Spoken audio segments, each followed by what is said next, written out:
I don't have much to say about whatever the heck we talked about last time, which was, oh here, let me find it in my notes. Okay, this one's important. Recall that if we're going to work with momentum representation, which all solid state is done in the momentum representation, you always want to think of that as it is a Fourier transform. This is the formula for a Fourier transform. There's a little H bar in there, but whatever. Okay, so as you were taught since your first chemistry class, this is a Fourier transform. And again, when we get to more computational stuff, I will have you sit down and do Fourier transforms and wave functions with MATLAB. It's actually a little nuanced because this is technically, just so you know, this is technically a continuous Fourier transform. But when you're actually putting like numbers in a computer, you're not doing a continuous Fourier transform, you're doing a discrete Fourier transform, and they're not quite the same. There's nuances that you really need to be aware of. So that's one of the things I'm going to go over so that you can actually use this stuff. Just heads up on that. Anyway, that's just something that for those of you in the solid state, you're going to really want to know this. Okay, sorry. Another thing, I did some kind of painful derivation that's not necessarily that important, but good practice. Obviously, we know this is a momentum operator, and there's an equivalence to, if we're working in position space, and that's the position operator. And I did a long proof last time, but as I've said many, many times, a lot of times I'm doing proofs just so we're doing some practice to make sure that you're really solid with this stuff, especially because we're going to get to time dependence today and spend a lot of time on that. Time-dependent quantum mechanics is really, really important because time happens. So typically, you learn time-dependent quantum in the second class, but we just aren't structured that way. So I want to give you a really solid foundation. I want to spend at least about 2 weeks on time-dependent quantum.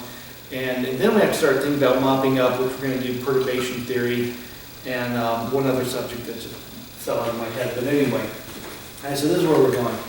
All right, so now normally I was going to spend a whole lecture on this, but I'm actually just going to blow through it real quick because it's actually a big part of your homework 5, by the way, which will take 10 hours, by the way. And I know that I've kind of misled you in terms of how difficult the class was. It's just I didn't have good problem sets written, or good or hard problem sets written before now. Aside from the first one, that was probably a little bit more on the difficult side. And that's just because, for those of you, those two who had my undergrad classes, the first time I taught, I had 1/5 the material, and then the 10th time I've taught it, I have everything incredibly well structured, homeworks that are fine-tuned, and anyway, this is just, we all are on a learning curve. Okay, now this is a subject, and again, I'm actually just going to blow through this because you're going to do a lot with this on your homework, so, and again, I've gone way too slow, so I need to skip over some things. Okay, Gaussian wave packets. I'm just going to do a brief introduction, and so normally, of course, a Gaussian is a bell-shaped curve, and that's basically e to the minus x squared over 2 sigma squared, which of course is just this, and a full width half max is related to sigma. So if you're doing some kind of spectroscopic analysis, you're often analyzing full width half max, which is, don't hold me to this, but it's like 2ln2 square root of 2ln2 sigma, or 8ln2 sigma. Anyway, it's something like that. So just that sigma is not the full width half max, but it's related to it. Okay, now, if you are in professional meetings and presentations, seminars, whenever we get to have seminars ever again, and a PChem person is talking, they will talk about Gaussian wave packets. It's very, very, very frequently brought up, but almost never explained. Okay, so the way that looks, and I'll use the book's notation or Dirac notation, let's look at a single position, but of course I'm not necessarily saying what position it is. It doesn't matter. There's a normalization, which, you know, we tend to always be dismissive of normalization. This D is a parameter. This is sigma squared. Again, using the book's notation. Okay. Now, big hint, IKX, right? That is our plane wave, right? That's our free wave function, e to the IKX. Okay, what you do is you piggyback onto that x squared over 2d. And again, you can see that d is actually sigma squared. And I'm just using the book's notation. I think it's weird to do it that way, but anyway, that's how the book does it. Actually, I guess maybe it makes this little normalization a little bit easier. Okay, so this is a Gaussian wave packet. I want to point out there's two ways to look at this. And again, just so that you're able to speak in coherent, proper quantum mechanical language, you can either see this as a Gaussian curve times a phase factor, right? That's one way to see it. So sometimes people will represent these. If you like Google search, if you're trying to learn a little bit more about these, or you're trying to find the answers to problem set 5, what you'll see is people drawing Gaussian curves in a EDIKX wave inside of it. Fine. That's not my favorite interpretation. I like to look at it the other way. So again, all of these are correct, but to understand what this actually is, because no one ever really explains it, by the way. This is fine, but what I think is better is a plane wave, which we have done a tremendous amount, times an envelope function. So it's basically the same thing. Think of the plane wave. So here I'm going to actually just draw the plane wave, and then you simply superimpose that with an envelope function, which is the Gaussian. We are doing this in the optics course, Michelson interferometer. Okay, mathematically it may be identical, but the interpretation could be completely different, right? So optically is with Maxwell's equations, and Maxwell's and quantum are very similar, but there's a couple of differences. So now again, I don't know what they're talking about, but if they're talking about what I'm thinking they're talking about, again, mathematically it may be identical, but the interpretation could be quite different. Okay, so now here's the point of the Gaussian wave packet. Okay, so it is, let me write this down, where the hell am I out? Okay, it is normalized and localized. Okay, as I've written it, it's actually localized at 0. I didn't draw it that way, but, so the way I've done this is 0. So if you want to have this centered at 5 nanometers, all you do is you say e to the minus x minus 5 nanometers and square all that. It's kind of obvious, right? Okay, so it's normalized and localized. Okay, so what does that mean? Plane waves, EDIKX waves, are awesome.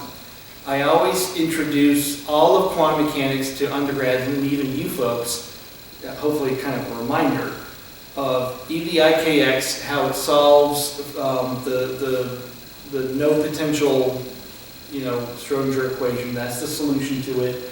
There's a lot you can do with it. You can show off how eigenfunctions work. It's great. But it goes on forever. Remember, I told you it has some serious flaws. It goes forever to the left and forever to the right, and that's hyper unrealistic. The normalization is 1 over the square root of infinity, hyper unrealistic. You don't know where it is because it's everywhere at once. That's useless.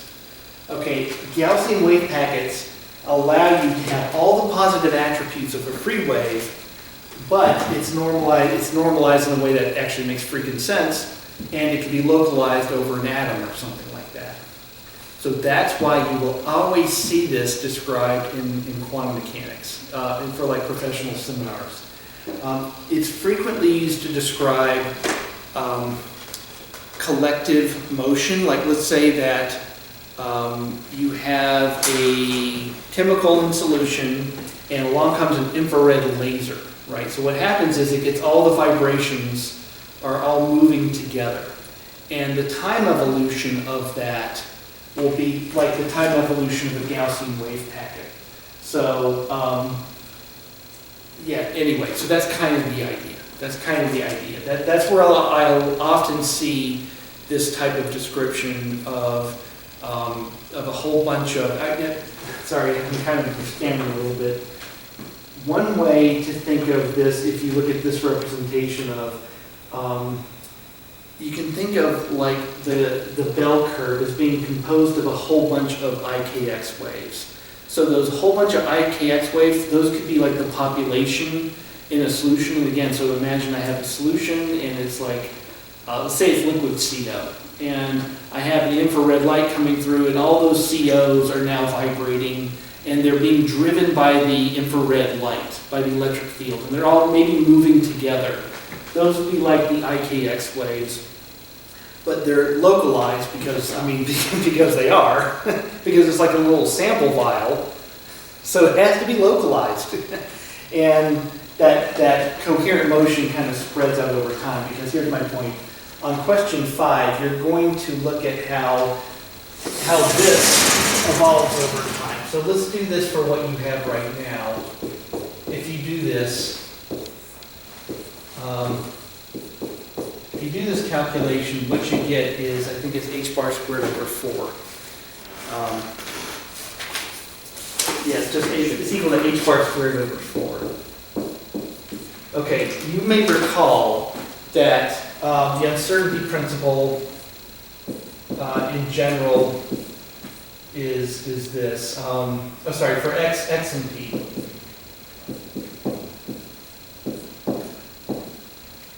Oh wait, I have to do it this way, right? So in case you forgot, remember Schwarz inequality and all that.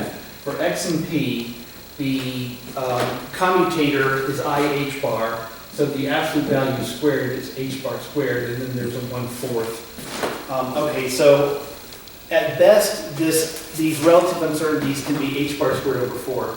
For a Gaussian wave packet, it's h bar squared over 4. So therefore, a Gaussian wave packet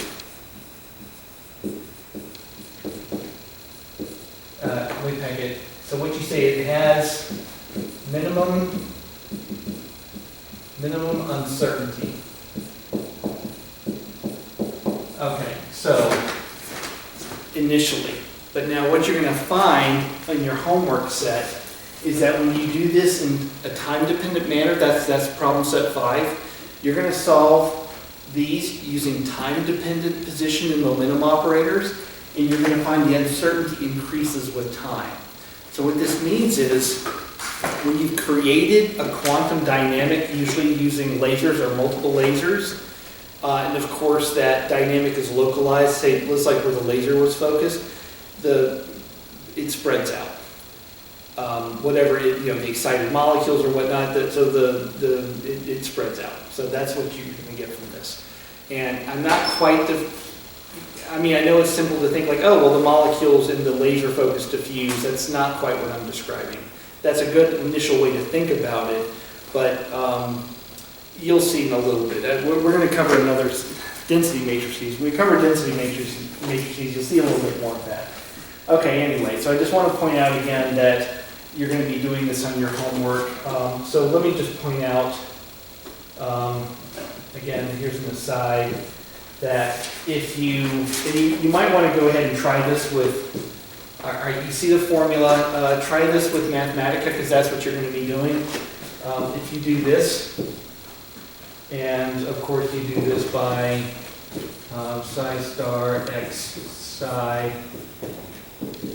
Again, I would strongly suggest you go ahead and do this with Mathematica. Again, the wave packet's centered at 0, and if you solve x squared, what you get is d squared over 2. And then if you solve momentum, I believe that's h bar k, right? And you can see that e to the I kx, right? And we all know that momentum of a free wave is h bar k, and that then momentum squared is h bar squared over 2d squared plus h bar squared k squared. So this minus that squared is h bar squared over 2d squared times this is, right, h bar squared over 4. So anyway, again, go ahead and do it now because you don't have a choice. You're going to be doing it on homework 5 anyway. Try this with mathematically using that wave function. Now, then to answer the problem, what you're going to have are time-dependent forms of position and momentum, which is what we're doing today. So today's, again, I normally spend an entire lecture. Normally I actually do these calculations, but again, just do a mathematical question. So you said that with like Gaussian wave packets, like in certain decreases over time, is there like a limit to that where it's like if you're modeling like a measurement you're making, like if you're doing like phosphorescence, is like there like a limit because like the lifetime of that process is longer where like it didn't work? Like relative to that time scale, or like? I'm not sure what you mean. So like you said that like if you're using Gaussian wave packets to like model what you're doing. Yeah. So like in terms of like kinetics, it is, and you're talking about like lasers and stuff. So like let's say if we do like phosphorescence, like you know how that time scale is like longer. Is that like around where that like becomes not useful anymore? Or? Well, no, hold on. So this you use wave packets to model certain things that are amenable to that. Right. So phosphorescence, the lifetime of phosphorescence has to do with, I mean, at a very deep level, it is one of the most complicated subjects that exists where you plug in Maxwell's equations into the time-dependent Schrodinger equation, typically at the end of quantum 2. Okay. Right after we get through quantum 1. At the end of quantum 2, you'll actually see how that's done. So I can tell you that when it comes to emission, spontaneous emission is actually the most difficult subject that exists in quantum mechanics. And again, you might want to plug in, like, to simulate light, you plug in an electric field that is like cosine, right? And it then would operate on the electrons because it's an electric field. If you do that, you can start to see the quantum mechanics of absorption of light and stimulated emission, which is where lasers. But you will not observe that an atom in an excited state would spontaneously emit. It doesn't just relax to the ground state on its own. And that flummoxed people in the 1930s for 10 years. Then they realized that if you model light as a cosine, like remember we did that at the very first day. We took Maxwell's equations and we said, oh, look at that, the cosine. Cosine is like a wave, it's like a photon. That was actually a derivation. So they realized that it was a derivation, it was actually a simplification. So what they did was they plugged Maxwell's equations into the Schrodinger equation and got stuck 10 years, and then they could solve it, and then they found that things would emit on their own. Phosphorescence or fluorescence it's the same thing. Right. Okay, so so different states is different population densities all talking with each other, so it makes it kind of. I don't know that they're speaking to each other as they are in this case. So right. So what happens is in this case, so you want to think of like a whole bunch of chromophores that are driven and in phase by a laser, and so vibration is a good one, right? So because literally you can think of vibration like this, and everyone is working together, and what would happen is we're all going to slowly get out of, we're all doing this, but eventually we're all starting to do this, and then there's nothing left, right? So that's kind of as good as a physical classical, because I'm moving as a physical classical object. That's about as good a representation of that as I could muster. In terms of light, you actually can do that trick by driving a excited state to the excited state and ground state, excited state and ground state. You can actually do that over and over again with lasers. And that's no different than vibration. You're just driving it from an excited vibration state to a ground state first excited state to the ground state. If there's like about 5 or 6 labs in the world that do this kind of work, ultra-fast nonlinear spectroscopy, and again, it's unfortunately one of the hardest things you could ever understand. You have to master about 2 years of quantum mechanics to understand what the heck is going on. It's so hard, very few people do it, to be blunt. I mean, I hate to put it that way, but that's true. Anyway, I know I probably didn't really answer the question because I don't know that I really have an answer for the question. No, it gave me insight into like the limits of like what that does. It's generally because you just see it and you're like, what? You know what I mean? So like, yeah, that made it more practical. Yeah, waves, right? Yeah. But localized waves. So, I was trying to Google like good examples of what you use Gaussian wave packets for, and I couldn't find any. People present the problem without saying what it's good for because to be blunt, I don't think they really know. But again, when I've seen this, and I see this in a lot of talks, people talk about Gaussian wave packets, and what they really mean to say is the decoherence of a quantum mechanical, of a coherent state. And the best example I have are things that are vibrating in unison and how that kind of decoheres over time, over reasons that are kind of sensible. Things bump into each other, things relax, they relax or not participating. Anyway, that might be a little bit more clear when we get to the final subject of the class, which would be density matrices. Density matrices are how, so I'm talking about molecules for the most part, individual molecules, but then when you do density matrices, you think about populations of molecules, which again is what you're observing in experiments, right? You're okay? All right, so chapter 2, time evolution. For some reason this pen lasted like 2 weeks. I've never had that happen. Okay, let me give you some info on time evolution because your book at the end of chapter 1 and throughout chapter 2 keeps talking about Poisson brackets.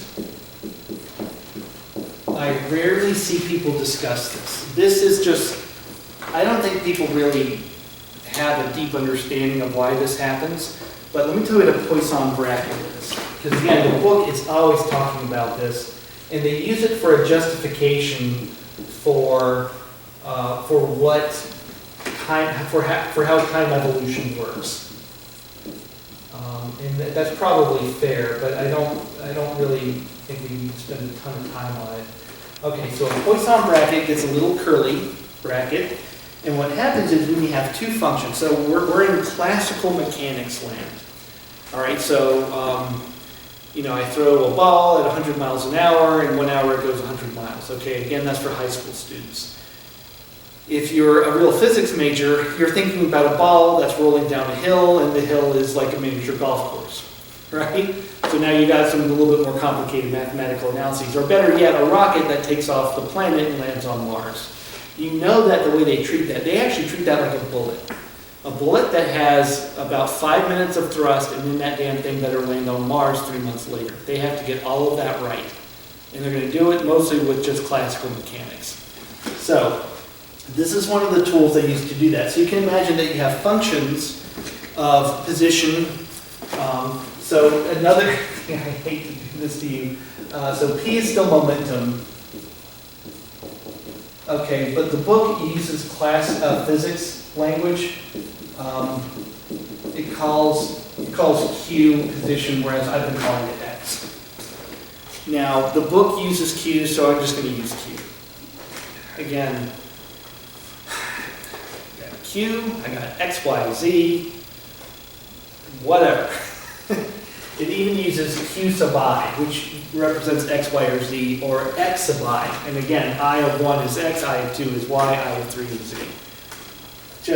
I just pick something, right, and just stick with it. Anyway, okay, so for functions of position and momentum, which would be related to a physicist figuring out how to get a rocket off this planet onto Mars with only 5 minutes of extreme thrust this is how you're going to do it. All right, now, this is not a derivation. This is one of the hardest things that people get lost on immediately. This is not a derivation. This is a definition. I'm just telling you that when you see a Poisson bracket, it's this. It's a double derivative.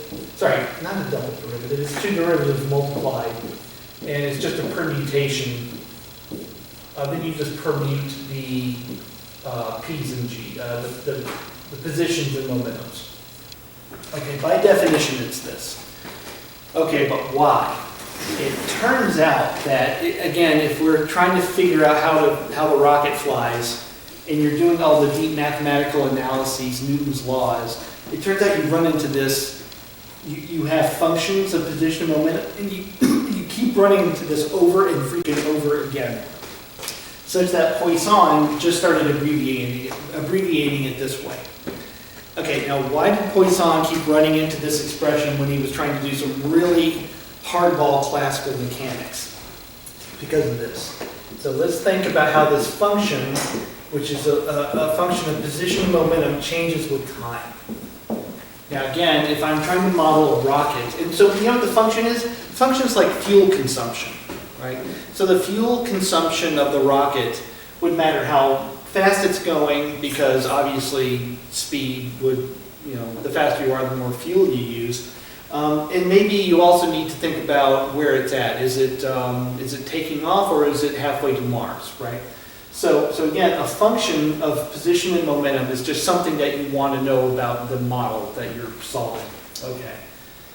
Okay, so a function, now a better analogy, by the way, would be like angular momentum, which is the position cross the momentum, position cross velocity, basically, right? Okay, so I have a function of p and q, and I want to know the time dependence. Okay, now this is just the product, no, chain rule. This is the chain rule, right? Chain rule. It's df dt, right? Just cross out the q's. Now the reason that you're doing this is that the function itself may be it's a function of functions, right? So f of q and p could be like q squared plus p squared, something like that. So anyway, okay. Now we're going to use, this is product rule, right? That's the chain rule, this is the product rule. See, remember, it actually has two. It's a function of two variables. So you have to do this. Anyway. Now notice that we're starting to look more and more like the Poisson bracket. Okay, so now what? So next,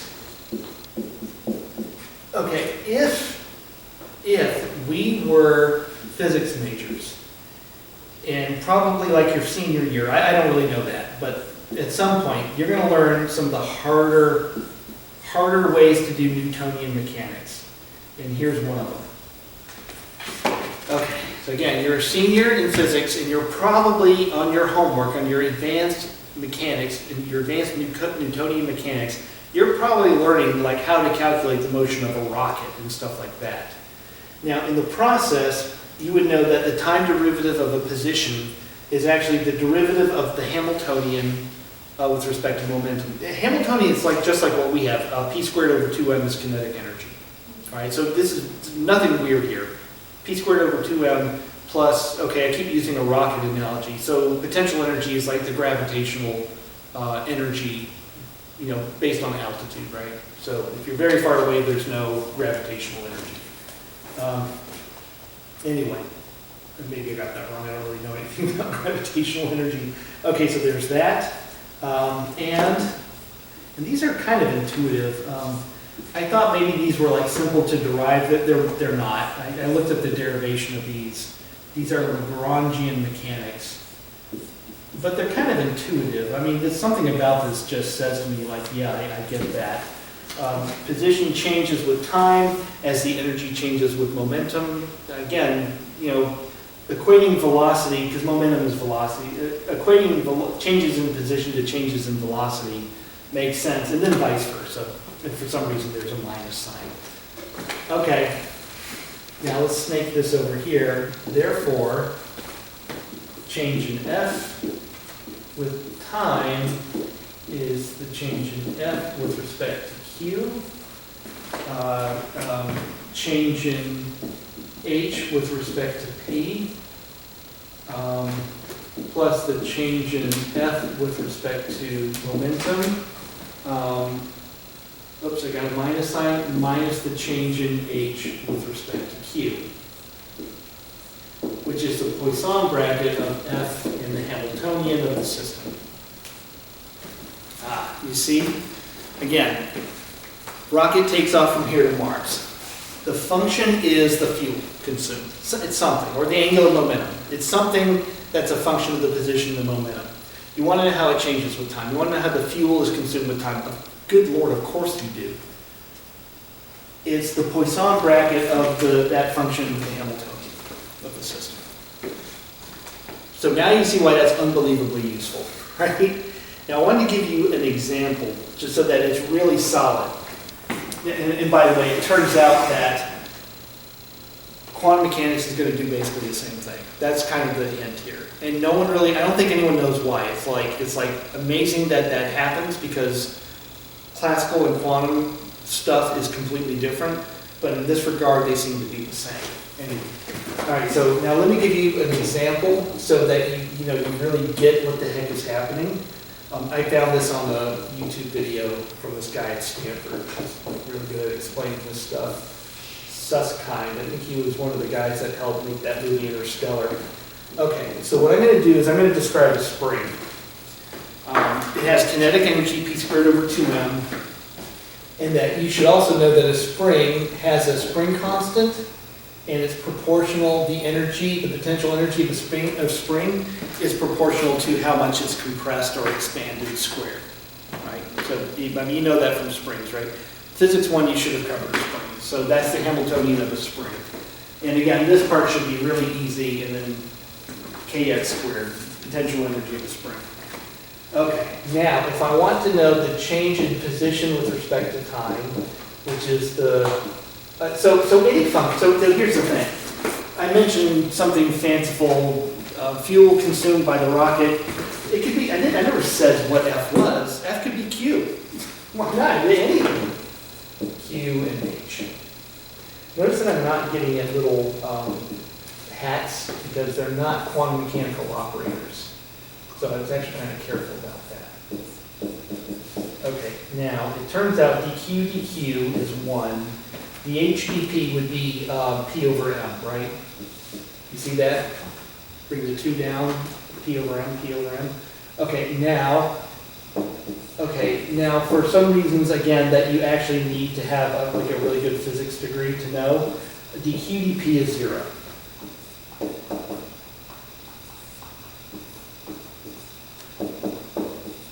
Okay, just like I said. Position and velocity are actually, they're not really related. And that's really weird. That's actually kind of weird, but it's like, it turns out like if you do the full analysis, it's like dy dx. So yeah, that's 0. Okay, now, let's do dp dt. Poisson bracket of P and H. And let's put a hat. Okay, and what you get is minus dp dp. dH, dP, dH dq, which is going to be minus kf, yeah. Then you get dP dq, which is 0, so I don't know why I'm writing it down. Okay, and again, this is minus, the minus from here, minus kf. Okay. All right, so what? Now again, this is what you do in physics when you're like trying to solve the motion of a ball going through a miniature golf course, something really hard. Okay, here's what you can figure out. If you want to know where something is over time, let's do the double derivative. Okay, so that means I'm doing the derivative of P over M. 1 over M dP dt, but I've already done dP dt, so that's minus kf over M Q. Is that right? Yeah. Okay. Now, this is acceleration, right? So force is ma is minus kfq, right? Let's write that again. All right, anyone recognize this? Anyone recognize this?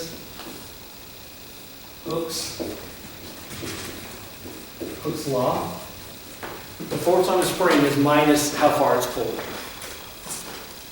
Like one of the most useful things anyone ever discovered, because most mechanical things work on springs. The accelerometer in an iPhone, you know what? It's a spring. It's a spring where you get a piece of metal and you round it over and over and over itself. That's technically a spring. Anyway, sorry. So anyway, I just wanted you to see what you do with it. Just so it's like really solid, like how it's useful. Because otherwise, I was afraid that all this would be a little abstract. Okay, now the point when it comes to quantum mechanics is this. And we're going to use this to solve...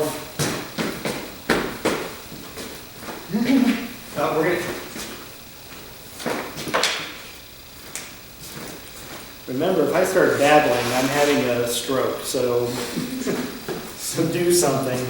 Okay, so, you know, the miracle of quantum mechanics is this. If you take up whatever function, including position and momentum, people have found, and I think it's just like examples, that's equal to the commutator. So the Poisson bracket is equal to minus I over h bar times a commutator, a quantum mechanical commutator. Now again, I think it's just, I don't think there's like a derivation of this. It just keeps happening over and over and over again.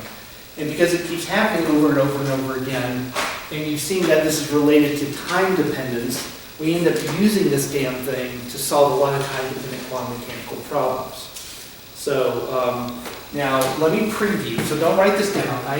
We're going to prove this, but let me show you where this is going.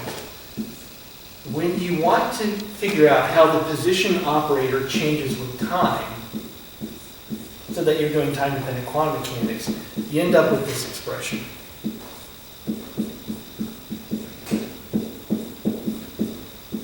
It's a differential equation. It's a differential equation for an operator. It's not nearly as hard as that sounds. And often e to the minus x, surprise, surprise, is the answer. Right? We all know that the derivative of a function is equal to the function if the function is e to the something something, right? So that's going to be the answer for basically everything we do. Anyway, so this is where we're going with this.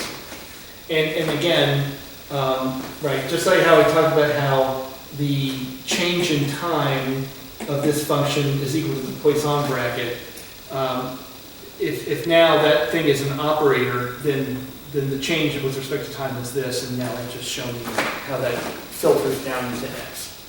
So anyway, all right, now, so just ignore this. This is just where we're going. I just want to point this out. So this is how we do almost all of our time dependence. We allow operators to change with time. We figure out what those time-dependent operators are by solving this thing. So here, let me even give you another big hint. Let me show you what x is. It ends up being just x. It ends up being this, right? Which is actually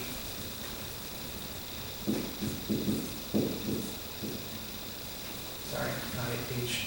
T is a number, right? That's the time-dependent position operator. All right, so it's kind of intuitive, right? You know, x like we've been doing it all the times we've been using x. That's the same x minus IH bar times however much times past derivative. There you go. So it's not going to be that mind-blowing, except that then when you're gonna plug your Gaussian into there, and it's going to suck a little bit. But anyway, so I walk you through that on homework 5. Okay.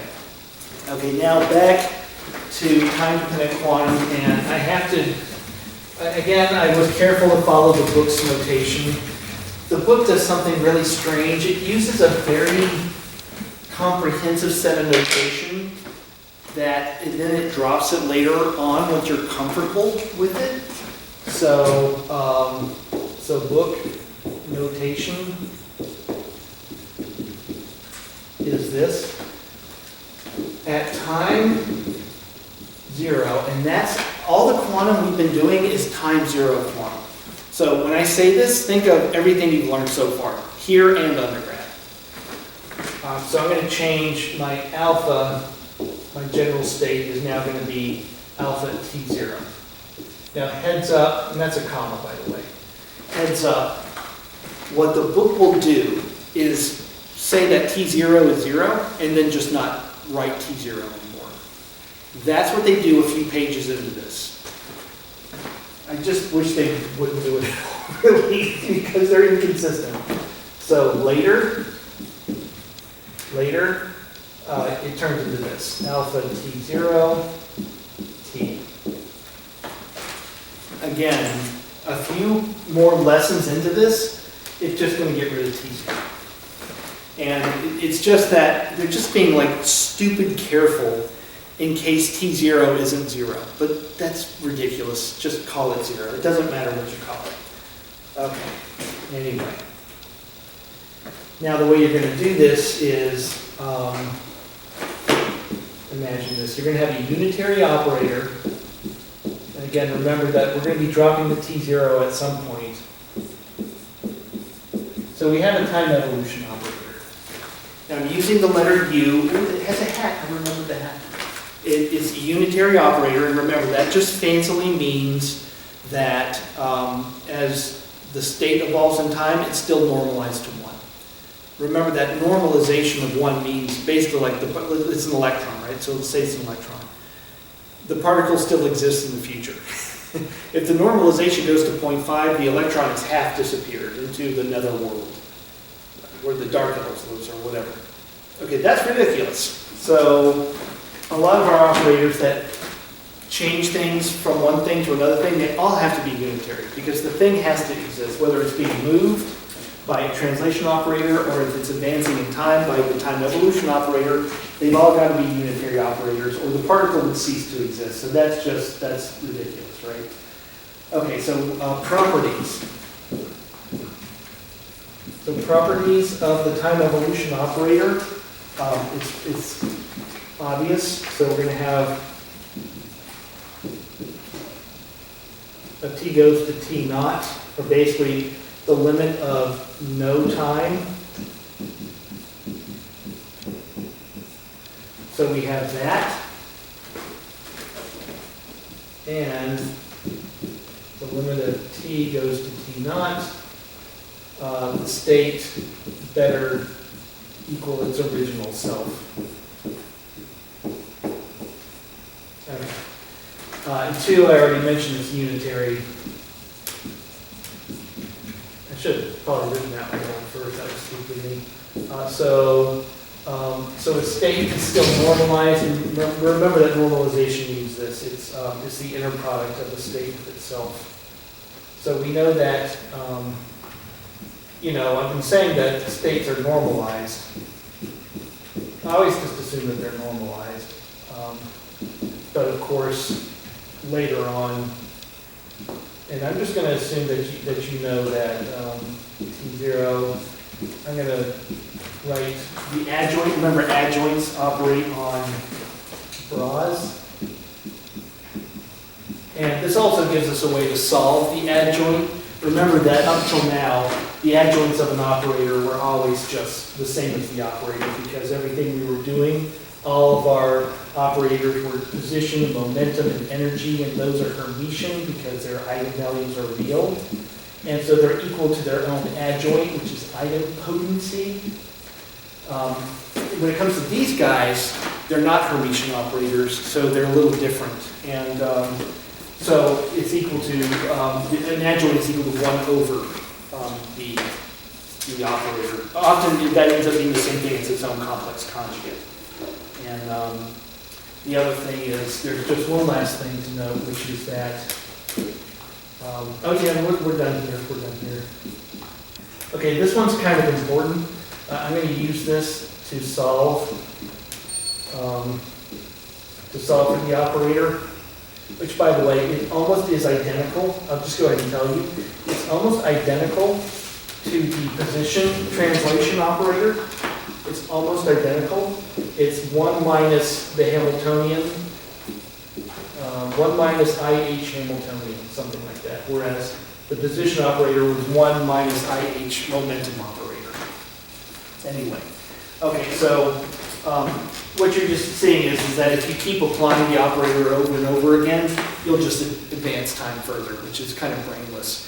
It ends up being actually kind of crucial to solving this, because the position operator is actually, you know, hopefully you're like okay with that. The time evolution operator is almost identical, but unfortunately tends to be a slightly more complicated. So that's why we do position operator first. Position operator, translation operator. Translation operator, no one needs it. It's just good practice for this, because this is a little bit more complicated. Anyway, so that's all I got. There you guys. I'm almost on time. Look what happens if I'm slightly over. A little better, isn't it?